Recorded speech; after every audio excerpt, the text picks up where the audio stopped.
Today's episode is brought to you by Beam. Transform your sleep with Beam's Dream. It's the secret behind 15 million nights of improved sleep. It comes in delicious flavors. It's like having a cup of hot cocoa before bed. And here's what happens. You fall asleep faster, you stay asleep longer, and you wake up refreshed. Get up to 40% off at shopbeam.com/PDB and use code PDB.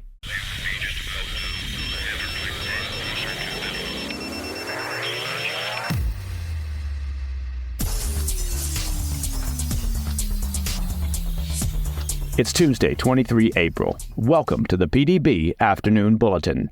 I'm Mike Baker, your eyes and ears on the world stage. Let's get briefed. It was a wild night on college campuses across America, but not the sort of wild college night you might be thinking of, as anti-Israel demonstrators ratcheted up their activities. We'll discuss the chaotic scenes and the unprecedented steps that school administrators are taking in an attempt to restore order. Also, we'll look at the diplomatic fallout between the U.S. and Papua New Guinea after President Biden claimed that his Uncle Bosie was shot down over the Island of New Guinea during World War II and eaten by cannibals. And a bit of historical knowledge here. It's the first "my family member was eaten by cannibals" story ever told by a U.S. president. But first, our afternoon spotlight. I want to return to our coverage of the pro-Palestinian protests sweeping America's elite and extremely pricey universities, which further devolved Monday night as Ivy League administrators grappled with what they can do to protect their Jewish students from the proliferating antisemitism. Oh, what could we possibly do? After the chaos of the weekend, which we discussed on this morning's PDB, Columbia moved to temporarily cancel in-person classes, fearing an increased risk of anti-Semitic attacks with the Passover holiday that began Monday evening. Well, now, in a move that would have made Neville Chamberlain proud, Columbia's leaders have since announced they'll be canceling in-person classes at their main campus for the remainder of the semester, opting instead for a fully remote model. Now, many see it as a tacit admission by university administrators that they've completely lost control of their campus and can no longer guarantee the safety of their Jewish community. Students on the ground say the protesters are the ones in charge of Columbia now. In one example from this past week, an Arab-Israeli journalist who was invited to speak at Columbia by a pro-Israel student group recounted how he was verbally attacked by a group of student protesters chanting Intifada and "from the river to the sea." When he confronted the group to ask if they knew the implications of their words, much less how to spell them, the group began hurling anti-Semitic slurs and death threats. The decision by Columbia's administrators also comes as some big money donors to the school are withdrawing their financial support over the unchecked anti-Semitism. New England Patriots owner Robert Kraft, who funds Columbia's Kraft Center for Jewish Student Life, was the latest on Monday, saying he no longer believes the university can protect the safety of its students. As we discussed earlier, Columbia became a focal point for pro-Palestinian groups after student activists set up an unauthorized encampment with tents on the campus last week, leading to the arrest of more than 100 protesters last Thursday. The event seems to have inspired activists, agitators, and wannabe Hamas members on elite campuses across the U.S. who took up the cause this week.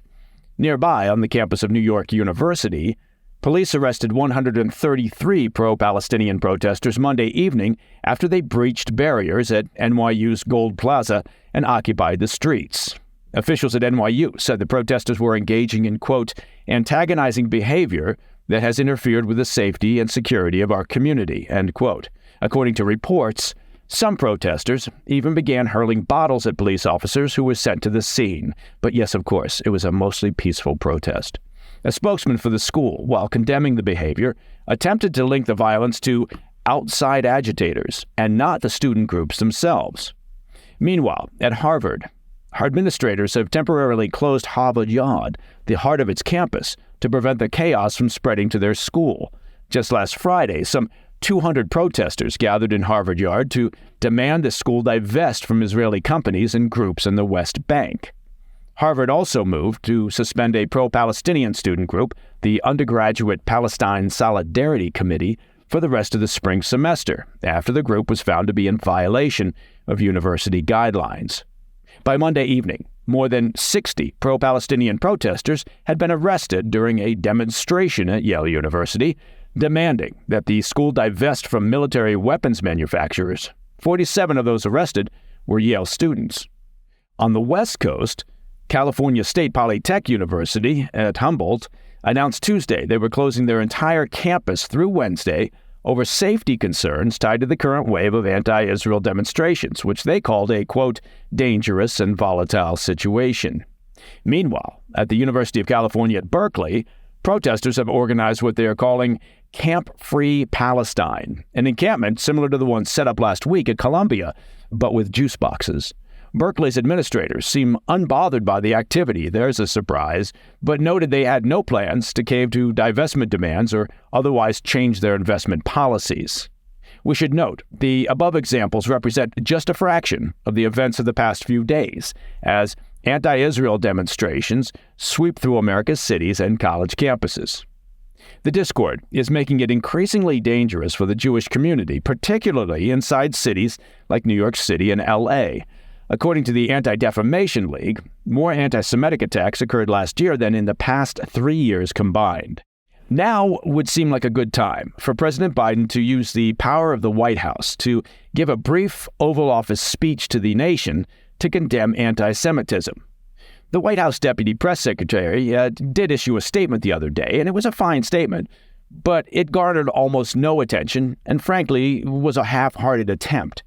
There should be no moral ambiguity, angst, or lengthy deliberation about this from the White House. The president could make a strong statement saying that peaceful protest is absolutely fine, but that there is absolutely no place for anti-Semitism or for threatening, harassing, or violent protest or the disruption of academic institutions. Look, it's not a tough call, unless, of course, you're overly concerned about upsetting some of your progressive voters. Speaking of the president, coming up after the break, we'll look at the diplomatic fallout in Papua New Guinea after President Biden claimed his uncle was shot down over the island of New Guinea during World War II and eaten by cannibals. And that's not a sentence I ever thought I would say. I'll be right back.